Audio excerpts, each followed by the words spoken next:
Why can't you change your thinking? Everybody else does. Do you know what everybody says?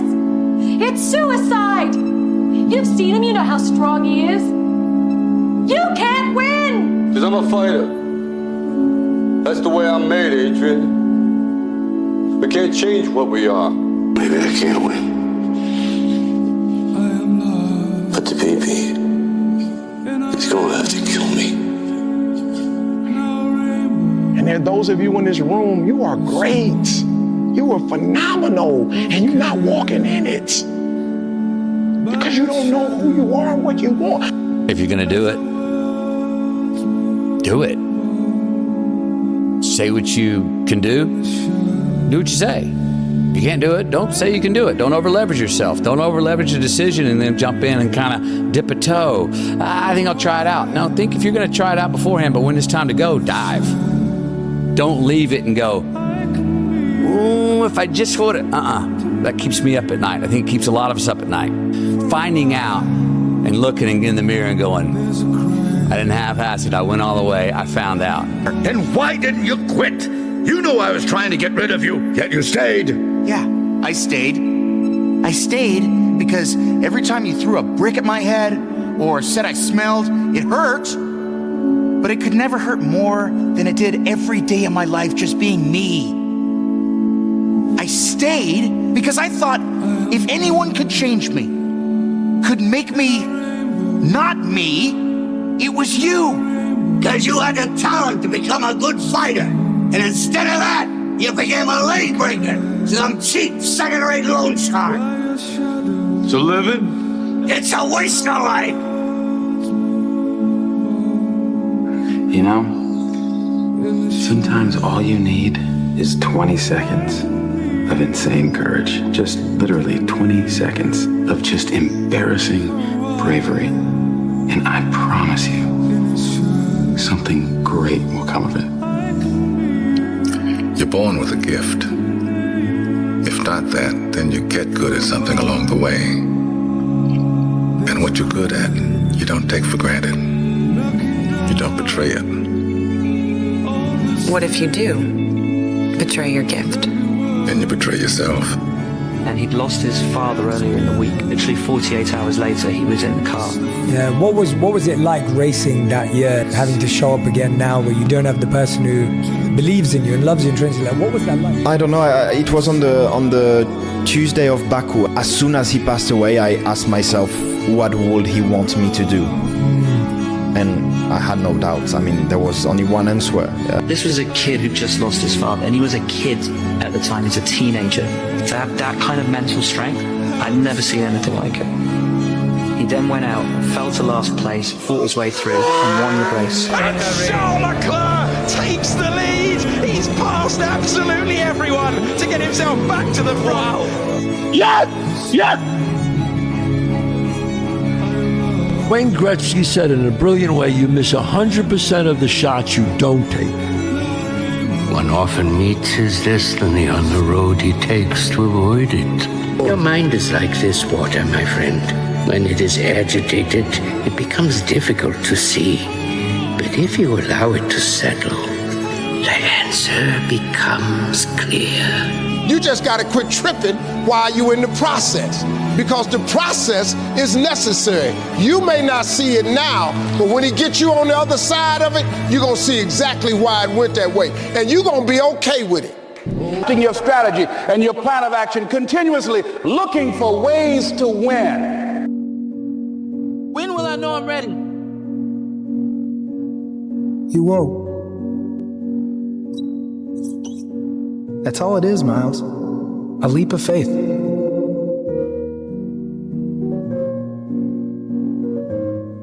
So now you gotta ask yourself, are you here to prove something to other people?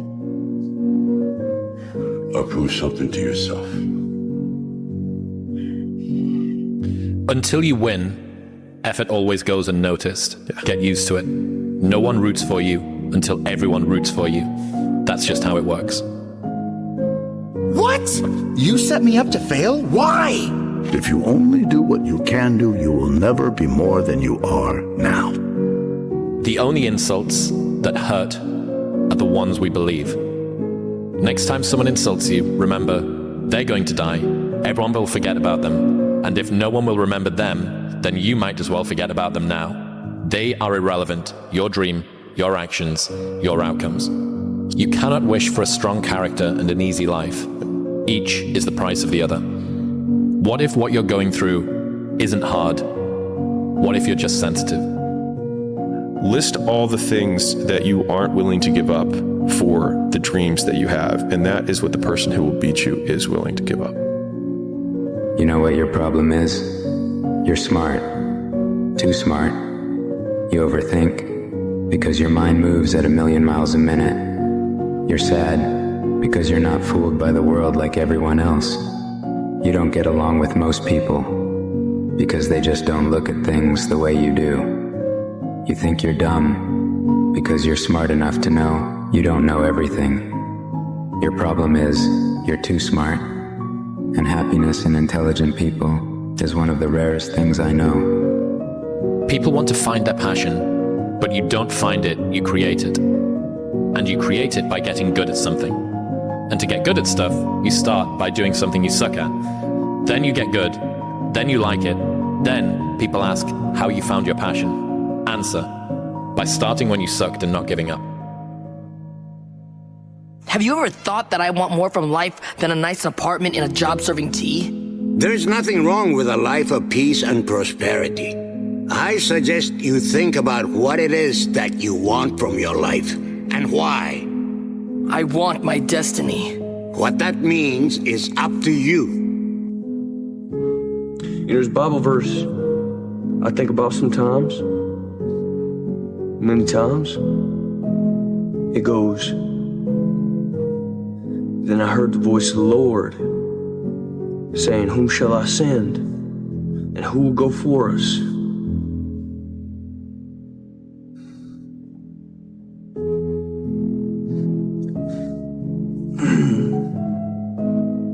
And I said, "Here am I. Send me." When I had my accident, I found out at that moment, nothing in life is promised except death. If you have the opportunity to play this game of life, you need to appreciate every moment. A lot of people don't appreciate their moment until it's past. Well, if you can be in a bad mood for no reason, you might as well be in a good mood for no reason. If it's not going to change your life, it shouldn't change your mood. If the cost is peace of mind, don't buy it. Don't ever pass up an opportunity to be of encouragement to other people. Don't ever pass up an opportunity to inspire someone. Don't ever pass up an opportunity to empower someone. Don't ever pass up an opportunity to show someone love, because the thing about it, my wound, like you can see this. You can see my arm. My wound is visible. But it's a lot of people in this room that are wounded, and you can't see it. And it's internal. Hard work actually works, and with virtually everything. It might not make you the best at whatever it is you're pursuing, but it will certainly make you better than you are. I've found greater fulfillment in the journey of pursuing my goals than in the moment of achieving them. Tell you the truth, I don't know if it's special. Only you're gonna know that when the time is right. And it ain't gonna come overnight. You're gonna take a beat, you're gonna take this, you're gonna get knocked out, you're gonna get up, and you're gonna see if you got the right thing. But you gotta work hard. I swear to God, if you're not gonna do it, I'm out. Fuck, every punch I ever thrown has been on my own. Nobody showed me how to do this. I'm ready. Well, it's to be unyielding. You know, never give an inch to anybody. No, like you're always going after it. Always going after it, always going after it. And if there's a challenge that ensues, oh, good, I want to see how I stack up to that. So you go after it, And it's just, it's fun. It's like you get a chance to compete against opponents, and you get a chance to see where you stack up against them. It's like, I want to see. Maybe I'm not good enough today. If that's fine. I'll be good enough the next time I see you, though. You know, and you get a chance to always measure yourself So I guess that's where relentlessness comes from. I wanted to read you a quote from 2013 that you said, "I've lost my mind on this game, like Vincent van Gogh dedicated his life to his art and he lost his mind in the process." That's happened to me, but When that gold belt is around my waist, when my mother has a big mansion, when my girlfriend has a different car for every day of the week, when my kids have everything they ever want, then it will pay. Then I'll be I'm happy I lost my mind. How'd you get good at this? Honestly, I've made a lot of mistakes. That's the secret? Just f*** up. It might be, f*** up. I think as I started early, I got my skill set up really quick, and then started to feel like I was really the best, like at all these really good places, I really was the best cook. And then I started at this really great place as a commie, and this other chef started the same day as me, and I thought we were competition, but really we weren't. He was better than me, much, much better than me. He worked harder and faster, and it was the first time I realized that I wasn't the best. So I started looking at it like it was a good thing. Like at least I knew who the best was now, and I could take that pressure off myself. And the only logical thing to do was to try and keep up with him. So I never left this guy's side. And you got better? Oh, mate, I got better than I ever thought I possibly could be, just from trying to keep up with him. Never say never. Because limits, like fears, are often just an illusion. Because we know that it's not easy. But no pain, no gain. Not even coming from the Shaolin Temple. Worldwide known, that sentence. Everything that hurts you, find a way to overcome it. Everything that you feel is difficult for you, find a way to still do it. There's a choice that we have to make as people, as individuals. If you want to be great at something, it's a choice that you have to make. We all can be masters at our craft, but you have to make a choice. What I mean by that is the inherent sacrifices that come along with that. I knew that I was not going to be stopped. So at the age of 18, this was my life, right? So you can't possibly become better than me because you're not spending the time on it that I do. Even if you want to spend the time on it, you can't, because you have other things. You have other responsibilities that are taking you away from it. So I already won. So it's not the car, the house, the whatever. It is that internal goal, that internal why. And so for me, I just think that's it.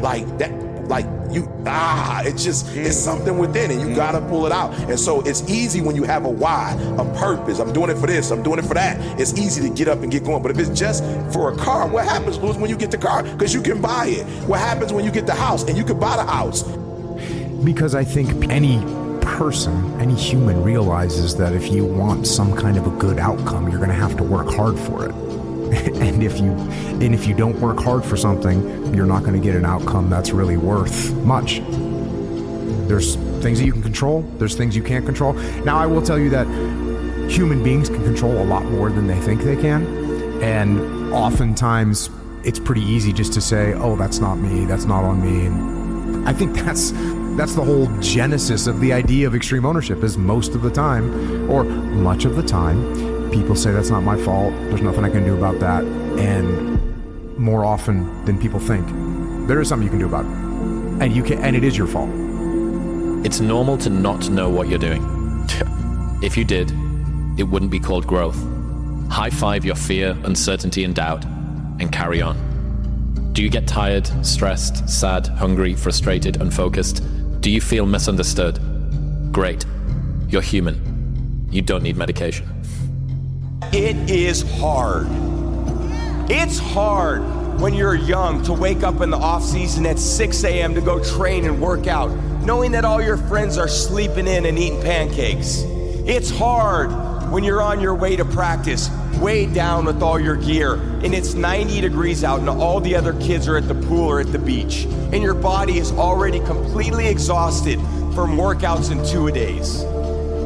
It's hard to throw, catch, block, and tackle, and hit kids when they're way bigger and way more developed than you, only to go home that night bruised and battered and strained, but knowing you have to show up again the next day for just the chance to try again. But understand this, life is hard. You're not good enough. If you quit, you're gonna quit everything hard in your life. And that's a big problem for you. People delay doing things they don't like for longer than it takes to do them. Yeah, we need to be reminded more than we need to be taught. Bad things don't come in threes. Bad things happen, people don't know how to cope, and they allow one bad thing to snowball into more. Bad stuff sucks. The only thing worse is letting one bad thing ruin many good things. So when I was growing up for like 3 years, so from the time I was 8 to the time I was like 12, we lived in a $7 a month place. And what I call it is I'm always paying rent in that $7 a month home. Every day of my life. I go back and revisit that place because that place made me this good animal. That place made me this hard man.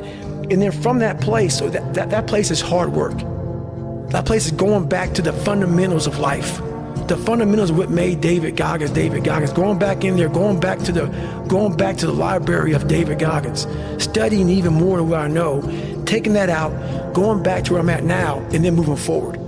Difficult things make regular life less difficult, because regular life can be confusing, and little things that go wrong and little problems that arise are exacerbated by the fact that you're not accustomed to dealing with hardship. But it was still a kid with a dream and a belief in himself. And for many times I was laughed at and not believed in, but you know what? Nothing external can defeat the internal. The only thing that can take someone down or break you down is internal. Nothing external is strong enough. It's just about making sure your internal dialogue and your internal belief in yourself is strong enough that it can withstand the external. The external is there. Yes. You've got to accept it. You've got to embrace it. You've got to understand it and be aware of it. But don't let it seep into your internal dialogue. I think the more, at least for me, the more I've tried to create space between how I feel and what I do, the more consistent my outcomes have been. Embrace the process. You say, Dwayne, what process? Life. Life. Embrace the journey and the process of life. You only get stronger hiking by going uphill. Nobody gets stronger hiking by just going downhill. Because you're probably in the bed right now. You're probably an underachiever. You're probably somebody who doesn't want to do anything with your life.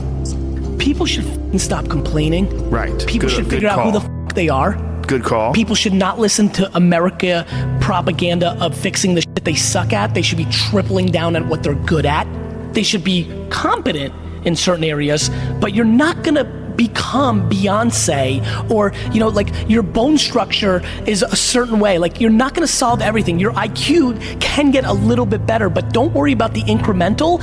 Figure out what puts you on fire and you're halfway decent at. If you're lucky enough right now to be listening and you're good at what you like, become tunnel vision. Because there's way too many voices telling you what and how. The reason most people who are listening right now are not doing that thing is they're worried about the opinion of somebody. And the reality is, we have to get to a place where you're doing you, because the number one thing that scares the fuck out of me is regret. The Lonely chapter describes a time in which you're growing, you're changing as a person, and you're now so different that you can no longer resonate with your old set of friends, but you're not sufficiently developed that you've got the new set of friends that you're going to grow into. And this is the Lonely chapter. And the problem with it is that you're always, the desire to sort of regress back to where you were is always going to be there, and you're going to have uncertainty. There's not even the promise of glory or success or triumph when you get through the other side. What am I pushing toward? You're telling me that I'm not going to go out on this night out with my friends, which I've done for the last 5 years or 10 years in the town that I grew up in or went to university in or whatever. You're telling me that I'm not going to do that because I'm going to get up and I'm going to meditate or read? Who even knows if meditation works, right? Like, or you've got all of these questions in your mind, and all of your friends and all of the dynamics and the temptations pull you back toward that. It pulls you back toward the old version of life. Just lock on me for 6 months, bro. Please. I really want you to be great. You got me, I got you. We all we got. Let's see what happens. It's so easy to quit, bro. That's what everyone's doing. And we're not trying to be like everybody else. Can't progress in life without progressing. So let me go over your head. You can't progress in the grand scheme of life if you don't progress in your everyday life. If you don't try to take a step to be better, your overall life won't be better. If you put your head down and lock in on the vision, how could you not win? Only thing that's gonna cause you to lose is your mentality. Why I hate being around negative people. Being an asshole is a weak person's idea of strength. Complaining is their connection. Never let yourself be held back by other people's fears. People criticize what they were afraid to do themselves because bold action reminds them of their own inaction. If you're afraid to be criticized, why do you care about the opinions of those who are too timid to do it themselves? If you are the criticizer, does tearing down someone who has the courage you lack make you better? You have a whole life in front of you. You have years to take part in this life and to do stuff, to accomplish stuff, and to enjoy stuff. I think about that. If I was 22 again, and if God said, hey, Tom, I'll make you 22 again, okay? Just do something different. Wow! Oh my God. I'd be like a professional golfer this time, even though I can't. I'm lousy at golf. I stink at golf. I would do something that I think in my brain I could never do, which was bodybuilding at one time. I thought I could never do this. It's too insurmountable, it's too crazy, but something in the back of my mind always said, do it, do it, do it, do it. Hey, when you get out of bed, life's standing right there to kick you in the face, man. Could be anything. Could be you get up and you walk downstairs, you got a flat tire and you're late for work and you got this and that. Life is going to throw all kinds of crazy shit at you, right? And you have to be ready for it, and you got to deal with it. You can't curl up into a ball. You can't run away from it. You can't hide. You have to take all this shit head on. So this lonely chapter is a period through which I think everybody needs to squeeze. Anybody that decides to go from a place they are to a place that they want to be is going to have to let go of people who can't go there with them. It's that if you know that there is something that you're meant to do, if you know that there's something that you're meant to change, you will have to let certain groups, friends, routines, places, activities, recreations that you do, you're going to have to let those go. And there is this, the Rocky cutscene lasts for 90 seconds in the movie, but it can last for 5 years in your life. And you have no idea whether or not it's even going to work. And that's the bit that always got to me. The bit that always got to me was I didn't even know if there was going to be any glory on the other side. It's like, you think, well, I'm just stood here doing the thing, but I don't know if it's going to come out on the other side. And I can promise you, anybody that has done anything, moved from any place they were to any place that they want to be, has gone through this lonely chapter. I think you just got to wake up one day and just say, so what? Like, who cares if you don't believe in me? I believe in myself. You don't put too much work to not have this amount of confidence. And if you don't believe in me, it doesn't change my success story. I'm still going to win. But I guess one thing I got to say is, let me know when that hate starts making you money. You may be right that other people did certain things or you got dealt a bad hand. It also doesn't matter, because the only thing that you can't control is obviously the actions that you take. And the only person who's in control of that is you. Nobody is going to understand you, bro. And it's like, I really realized nobody ever believed in me. Like, you have to believe in yourself. If nobody else is gonna understand, then you have to make sure that you understand and that you believe in yourself, because that's where it starts. Control freak is a word people with low standards use to describe people with high standards. You're not a control freak. You just want it done right the first time.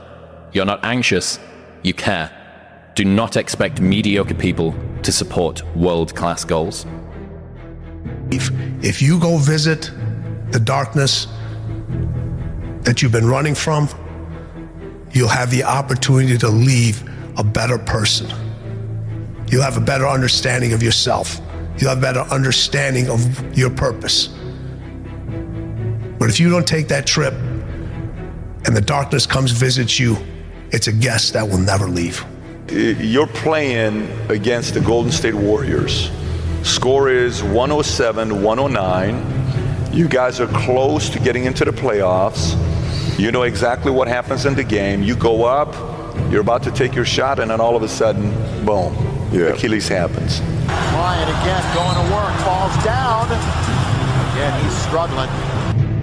Right after you were injured, you went on Facebook and you posted a lengthy blog. You know what this is? Oh, yeah. This is such BS. All the training and sacrifice just flew out the window with one step that I've done millions of times. The frustration is unbearable. The anger is rage. Why the hell did this happen? It makes no damn sense. Now I'm supposed to come back from this and be the same player or better at 35? How in the world am I supposed to do that? I have no clue. Do I have the consistent will to overcome this thing? Maybe I should break out the rocking chair and reminisce on the career that was. Maybe this is how my book ends. Maybe Father Time has defeated me. Then again, maybe not. It's 3:30 a.m. My foot feels like dead weight. My head is spinning from the pain meds, and I'm wide awake. Forgive my venting, but what's the purpose of social media if I won't bring it to you real, no image? Feels good to vent, to let it out. To feel as if this is the worst thing ever. Because after all the venting, the real perspective sets in. There are far greater issues and challenges in the world than a torn Achilles. Stop feeling sorry for yourself. Find the silver lining and get to work with the same belief, same drive, and same conviction as ever. One day, the beginning of a new career journey will commence. Today is not that day. If you see me in a fight with a bear, pray for the bear. I've always loved that quote. That's Mamba mentality. We don't quit, we don't cower, we don't run. It's hurting, but the Lakers down by 2, and they want him and need him at the free throw line. Got it. Yeah. How the hell do you tolerate that kind of pain? I tell this example, and I think this is the best way to explain it. Your kids are upstairs, wife is wherever she may be, it's going down, all right? I'm willing to bet that you're gonna forget about your hamstring, you're gonna sprint upstairs, you're gonna grab your kids, you'll make sure your wife's good, you're getting out of that house, right? Hamstring be damned. You're not gonna feel your hamstring. This is another obstacle. This obstacle cannot define me, it's not gonna cripple me, it's not gonna be responsible for me stepping away for the game that I love. I'm gonna step away on my own terms. And that's when the decision was made that, you know what, I'm doing it. I'm doing it. Disgust. Disgust. Disgust is a negative emotion, but it can have a very positive, powerful effect. Disgust says, I've had it. What an important day that could be. Most people will not understand your obsession, your drive, and your determination. Success is a lonely journey. That's just a reality. And most people are not going to understand why you're so driven, why you're so obsessed. And if you try and make them understand, you're going to end up frustrated. The best advice I can tell you is, go on the journey by yourself. If I'm going to be just as miserable being mediocre as I am doing this I think Iverson, so that's how you're going to play it. You're going to do this? Okay, fine. That's all I needed. That's all I needed for him to do that. And it became personal with me. Welcome all experiences. You never know which one is going to turn everything on. Don't put up the walls. The same wall that keeps out disappointment keeps out happiness. Take down the walls. Go for the experience. Let it teach you. And here's the last one. Resolve. Resolve says I will. Two of the most powerful words in the language. Benjamin Disraeli said, nothing can resist a human will that will stake its existence on its purpose. Shortly put, I'll do it or die. My whole thing, Joe, is I'm so grateful. I'm so optimistic, man. I'm always looking for light in every situation. And I think that's the way I deal with things. I always believe there's going to be good at the end of the day. That's just how I am. And I'm just so grateful. Where most people will be so upset with themselves and all this type of stuff, I'm really not. I believe that my best years, my prime is even still ahead of me. So I'm not even tripping about it. Do not be the caught cynic. The ability to express wonder and amazement and seem like you mean it is a rare and dying talent, but one still greatly valued. First thing is you gotta be selfish as hell. You gotta be selfish. I don't give a f. It's to sacrifice, but without great sacrifice and without great risk, there is no such thing as great reward. You have to have, and I don't like this word, but I'm gonna say it because it's true. You have to be a little maniacal with this shit. Maniac, right? That word isn't good in a lot of situations, but when you're pursuing your destiny, when you identify with your destiny, you have to be selfish, you have to be maniacal, you have to be uncompromising. And you have to move in a way, when it comes to those three things, when you function completely in a way where it's an unwavering faith. Like, it don't matter how f***ed up that shit might look. It don't matter how much it feel like it ain't gonna work. People say I'm conceited, I talk too much, but they must have pity on me.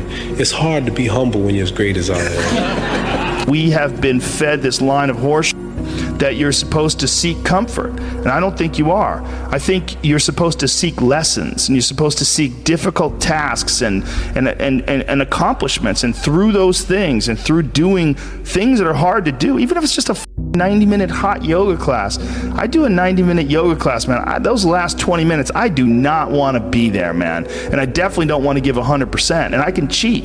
I can kind of half-ass it. I can. But if I don't, and I get through it, when that time is up and the lady says namaste and everybody gets up, I'm like, man, I made it. You know, I lost 15 pounds. My yoga mat is drenched to the point where I could literally wring it out and fill a jug up with water.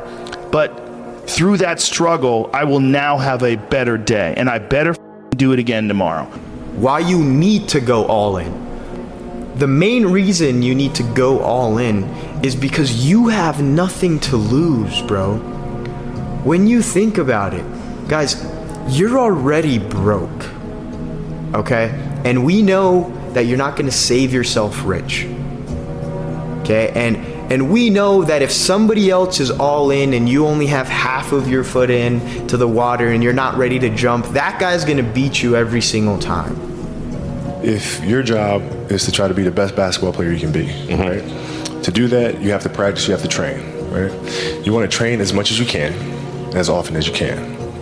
So if you get up at 10 in the morning, train at 11, right? 12, say 12, train at 12, train for 2 hours, 12 to 2. You have to let your body recover. So you eat, recover, whatever. You get back out, you train, start training again at 6. Train from 6 to 8, right? And now you go home, you shower, you eat dinner, you go to bed, you wake up, you do it again, right? Those are 2 sessions, right? Now imagine you wake up at 3, you train at 4. You go 4 to 6, come home, breakfast, relax, blah, blah, blah. Now you're back at it again, 9 to 11.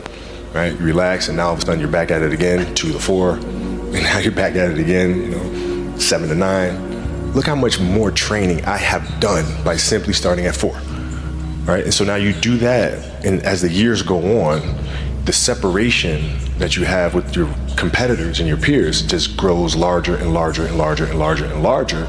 And by year 5 or 6, doesn't matter what kind of work they do in the summer, they're never going to catch up. But I think that's good advice. Don't be a follower, be a student, right? Take advice, but not orders. Take information, but don't let somebody, order your life. Make sure what you do is the product of your own conclusion. Make sure what you do is the product of your own conclusion. Not to do what someone else says. Take what someone else says, process it, think about it, ponder it. If it makes you wonder, if it makes you think, then it's valuable. Then when you go take action, make sure that the action is not what somebody told you to do. Make sure the action is the product of your own conclusion. The biggest difference between people who win and people who lose is that winners expect to win. Winners are not surprised when they win. Like when I win, I don't overly celebrate because expected that to be the outcome. Amateurs, when they win, they're surprised, and then they over-celebrate. And like I said, when they over-celebrate, they become ineffective because they're taking their eye off the game for way too long, right? I won the week this week, and then they talk about that 1 week for the next 6 weeks. And the next 6 weeks, the guy who expected to win is still going just as hard. So it's an expectation. That's the difference between winners and losers that I think, in terms of not so much their self-talk, but just their attitude. You're gonna know what it's gonna be like to make it personal. Because I'm gonna make it personal. Because it's always been personal to me. You identify with this gift. We all got the gift. This is something that we've all been blessed with. At some point, if we listen to that little thing that speaks to us inside, some people call it instinct, some people call it a vibe, some people call it an energy, whatever the fuck you call it. Some people call it a voice. Whatever that thing is, bro, if it sparks the thought that changes the whole trajectory to what your life can evolve into because you took a second to listen to that shit, you are identifying with your blessing, you are identifying with your gift, and at that point, you learn what the fuck it is and become one with it and walk in your purpose, bro. The key is time is precious. Now let me give you Bill Bailey's description of time. Life is not just the passing of time. Life is not just the passing of time. Life is a collection of experiences, their frequency, and their intensity. Life is not just watching the clock tick away. Life is a collection of experiences, their intensity, their frequency. When my friend Mark died at age 44, someone says, that's young to die. But what if he lived 4 lifetimes in one? It might not be too young. So here's whatever the span of your life turns out to be, here's what you want to fill it up with: experiences and the intensity of those experiences. And if you lose that, not only are you not going to be successful in life, you will also lose yourself, and you will be unhappy, you'll be alienated from who you are. And you can get away with that when you're young because you're happy, you look good, you've got energy, things are going right. You get into your 30s and you're like everybody else, and you don't know who you are and you don't know what you like anymore, and you're just following the trends. You start to get depressed and you start going down this rabbit hole, and things can turn really ugly. So you need a bit of courage in life. You need to go, okay, I am weird, I am strange, lean into it. So when I had the 48 Laws of Power, when I first wrote the book, without it being published yet, it was a very strange looking book, and it reflects my own strangeness. Things on the margins, stories, everything broken up, images, quotes here and there. And what a time now for us to take this dream and not let it die. Take this dream and give it life. Take this dream and breathe into it your own personal spirit until finally it becomes a flame that burns around the whole world. Let's go do it now. Well, man, because I think the greatest fear that we face is ourselves, actually. I think it's not anything that's external or anything that's superficial. I think the greatest fear you face is yourself, because, we all have dreams, and it's very scary sometimes to accept the dream that you have. And it's scarier still to say, okay, I want that. It's scary because you're afraid that if you put your heart and soul into it and you fail, then how are you going to feel about yourself? Right? So being fearless means putting yourself out there and going for it. No matter what, go for it. Not for anybody else, but for yourself. Then here's a philosophy that really changed for me everything. Be so busy giving other people recognition, you really don't need it for yourself. I learned to Recognize people for small steps of progress. Every little thing I can think of.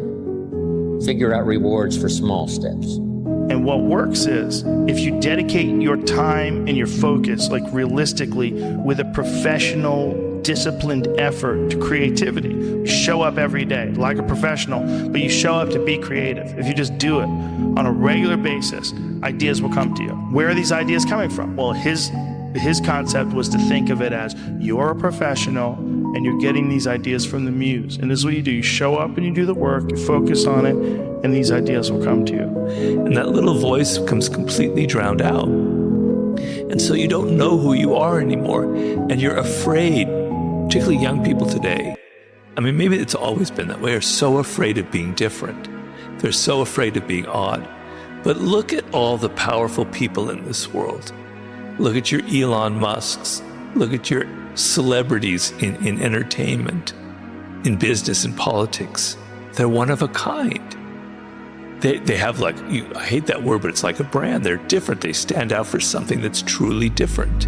You know, even Albert Einstein, there's nobody else like Einstein. There's nobody like Da Vinci. Okay? That's where your power lies. And you'll go, oh, but Robert, those are people that were brilliant, that were talented. I'm not like that. I don't have that. Well, bullshit. You do have that.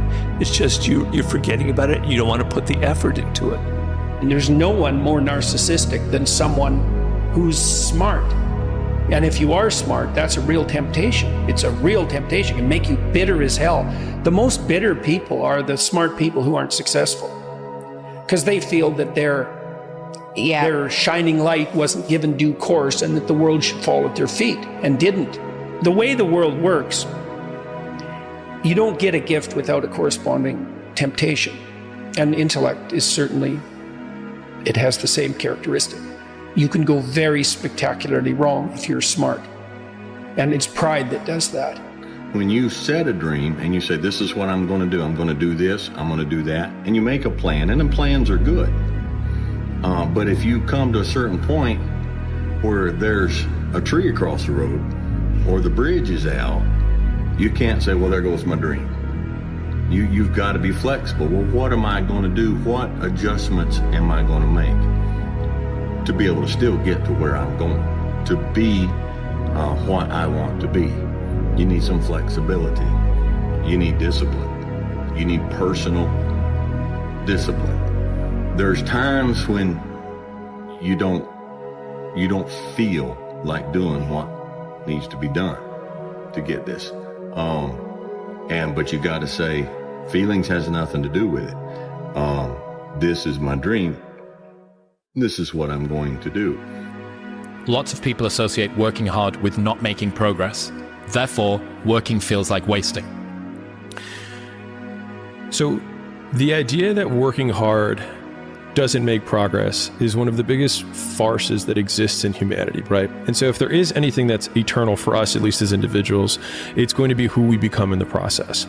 And so one of my favorite quotes is, the work works on you more than you work on it. And so if you want to be the best in the world at something, you do the work to become the best in the world, and the work works on you. And so, I mean, there's a biblical proverb, I think it says like, there is profit in all labor. And that means that even if the thing that you're working on right now doesn't amount to the outcome that you expected that it would, it doesn't mean that you don't become better through doing it. And so the whole point of the human race and the human mind in itself is evolution, whether it's evolution spiritually, physically, period, evolution. The purpose from birth is creation. That's all humans do. Everything around you was created. You were created. That table over there created. This chair created. This mic created. That camera created. That hat created. The whole point of the human race in itself is creation. Before now, when there was at least ideally the belief of two human beings on Earth, everything after that was a creation in itself. The whole point is evolution and creation. If you're not evolving, you're doing something wrong. So anything that takes away the power of your mind is keeping you still and delaying your evolution. The whole point of life is evolution. Study your laws of the universe. The law of attraction, the law of abundance, the law of equivalent exchange. Study your laws, the laws of cause and effect, the karmic cycle. Study your laws. Dwell into your mind, meditate. Understand that you can alter your realms by your train of thought.